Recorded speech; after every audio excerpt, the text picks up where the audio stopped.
हमारे साथ जुड़ चुके हैं मिश्रा जी। उनसे हम जानेंगे कि वो कहाँ से हैं और उनसे हम किसी मुद्दे पर चर्चा करेंगे जो बिहार से रिलेटेड होगा। बताइए।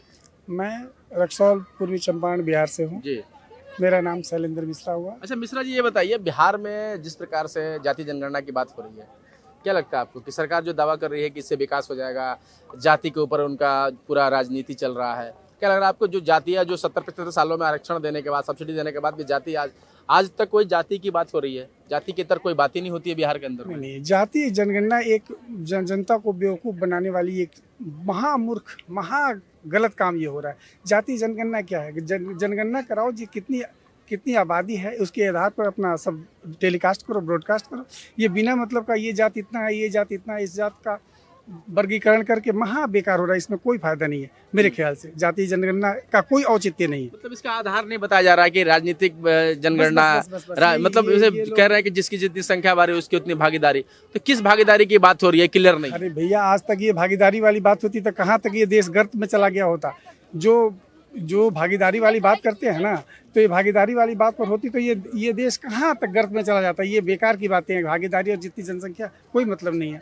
जो पढ़ेगा, जो विकास करेगा, जो बढ़िया करेगा वो आगे बढ़ेगा। उसमें पहुंचिए। नीतीश कुमार बढ़िया नहीं कर रहे हैं। क्या बढ़िया करें, करते करते थक गए हैं वो। देखिए, एक ही आदमी पर ज्यादा बोझ देने का मतलब और एक ही आदमी ज्यादा विश्वास करने का मतलब यही होता है। यही होता है। अराजकता फैलेगी। अराजकता फैल रही है, फैलेगी कि फैल चुकी है। फिर वही बात आ गई जो पहले थी। नीतीश कुमार तो बीजेपी के साथ थे तब 2005 से लेकर 10 तक तो सही थे। ये सही कहाँ थे? सही तो उस समय भी वो भी अपने मन का ही क्या करते थे। बस इन लोगों की एक थी कि चलो भाई बना के रखा जाए, और कोई खास बात तो नहीं थी मेरे ख्याल से। नीतीश कुमार खास बात नीतीश कुमार में नहीं थी। मतलब नीतीश कुमार मतलब वो सुशासन बाबू कहा गया, ये गलत टर्म था। देखिए, वो खुद ईमानदार है, लेकिन उनके साथ जितना पैनल अभी बैठा हुआ है ना, वो सब महा थर्ड क्लास का है। कोई मतलब नहीं उसका। आरजेडी से जाके जुड़ गया, उसके बाद उनका और पतन हो गया। बहुत ज्यादा। और उनके प्रति इतना लोग घृणा पैदा हो गया है कि उनका सारा किया कराया माटी में मिल गया।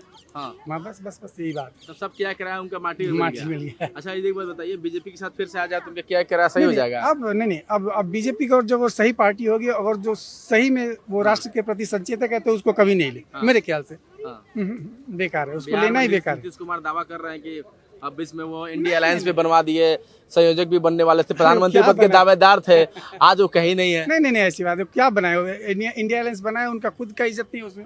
इंडिया बना के ही क्या किया, जबकि उनके कोई पूछ नहीं है। कहीं पर जाते हैं तो उनको थर्ड क्लास पीछे रखा जाता है, तीसरे नंबर पर रखा जाता है। मांग कर जाति जनगणना की, और राहुल गांधी करें पूरे देश में होना चाहिए। तो राहुल गांधी को कैसे देखते हैं? राहुल गांधी के बारे में नहीं पूछे तो बेकार है। वो हमारे ख्याल से कोई उनका औचित्य नहीं उनके बारे में बात करने का। वो जैसे हैं वैसे रहने दीजिए। कर सकते हैं, पढ़े लिखे हैं, क्या बात कर रहे हैं। नहीं, बात ये कर सकते हैं। उनका कोई औचित्य नहीं लगता कि क्या बात कर रहे। कभी कुछ बात बोलते थे, कभी क्या बोलते थे। कोई भी तथ्य की बात नहीं बोलते। तथ्य की बात नहीं बोलते हैं, तो तथ्य की बात देश में कर कौन रहा है, ये बताइए ना। अब जो कर रहा है वो आगे बढ़ रहा है, आपके सामने दिखाई नहीं दे रहा। आप नहीं कह सकते कौन आगे बढ़ रहा है। जो तथ्य की बात कर रहा है, जो देश के बारे में बता रहा है, वो आगे बढ़ेगा। बिहार के लिए आप भविष्य क्या देखते हैं? बिहार में नीतीश कुमार, लालू यादव के जो बेटे हैं, कुछ भविष्य उनका है? नहीं, अब ऐसे भविष्य में देखिए, ये फिर वही जातिगत वाली बात हो गई। अगर मान लीजिए एक जाति को आप देख के, उनमें क्या योग्यता है जो आप उनको एक मुख्यमंत्री के तौर में आप लोग देखते हैं? क्या योग्यता है? योग्यता चाहिए कि नहीं चाहिए? आज भारत में जो मंत्री हैं, जो भी मंत्री अच्छे पढ़े लिखे हैं, बिना वो झूठ मूठ के थोपा गया कोई मंत्री नहीं है। जो भी है वेल एजुकेटेड है। तो हमारे ख्याल से बिना पढ़े लिखे व्यक्ति को बात है, अद्भुत बात निकल के सामने आ रही है कि बहुत लोग कह रहे हैं कि हमारे घर कोई सर्वे करने नहीं आया, और सर्वे निकाल दिया गया। एकदम महा थर्ड क्लास का। एक गाँव में गया, वहाँ पूछ पाछ के अपना बस एक गांव में बैठ के अपना खाना पीना खा के और लिख लिया, चल दिया। मतलब जिसकी जनसंख्या ज्यादा थी उसका ले लिया, बाकी लोगों को छोड़ दिया। 2% यही हुआ।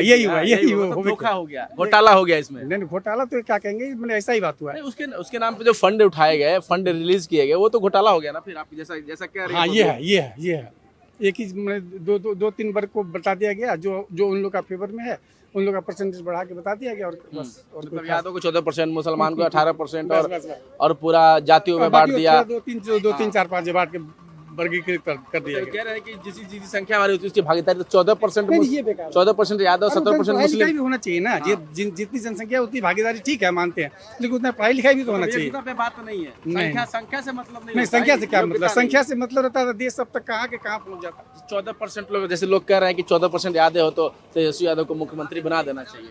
अरे भैया, तेजस्वी, हम ये नहीं कहते कि यादव मुख्यमंत्री होना चाहिए, लेकिन उसके योग्य होना चाहिए। वो तो योग्य है तो बढ़ा दीजिए, क्या दिक्कत है? योग्य है नहीं।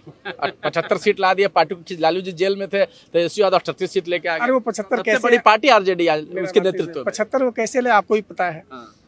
वो तो फिर वो 30-40 में ही अटक जाते, लेकिन आने के लिए वही वो जब इनमें फूट पड़ी, वो रामविलास जी के लड़के अलग हुए, जिसके चलते थोड़ा बहुत उनका ये हुआ, बीजेपी का वोट शेयर घटा, उनका बढ़ नीतीश जी गया। का हाथ नहीं क्या इसमें? 20 सीट पे थे और सीधे 80 सीट पे आ गए। ऐसी बात नहीं है। हाँ? नीतीश जी देखिए, ऐसा है कि नीतीश जी है सही आदमी, लेकिन उनका जो ईगो है ना, उनको खा बैठता है बस। आपको किसी चोर के साथ खड़ा कर दिया जाता, आपको कोई सही कहेगा? कैसे सही कहेगा भाई, हम चोर के साथ खड़े हैं तो चोरी होंगे। आप बार बार नीतीश कुमार को सही कह रहे हैं, इसमें मैंने पूछा। सही नहीं, उनका एक व्यवस्था है जो कुछ हद तक सही लगता है, लेकिन आगे चल के फिर वही जातीय जनगणना से ये लोग सोच रहे हैं कि मास्टर स्ट्रोक मार देंगे, जातियों को नहीं, बांट नहीं, देंगे, कुछ मास्टर का- मुसलमानों का ये लोग तो एक खुद मुश्त फंस वोट चुके ले हैं, लेंगे, समझे? मुस्लिम समुदाय का, जातीय जातियों में जनगणना लोगों को करा बांट के ये लोग खुद फंस चुके हैं। ऐसी बात नहीं, ये लोग खुद फंस चुके हैं और ऐसे फंसे हैं कि ये लोग जनता पे इसका असर नहीं होगा कि 14% है, 2% है, 3% है, जनता पे कुछ इसका नहीं असर असर, कुछ होने नहीं वाला है। असर, इसका कोई असर मेरे ख्याल से नहीं पड़ने वाला। नहीं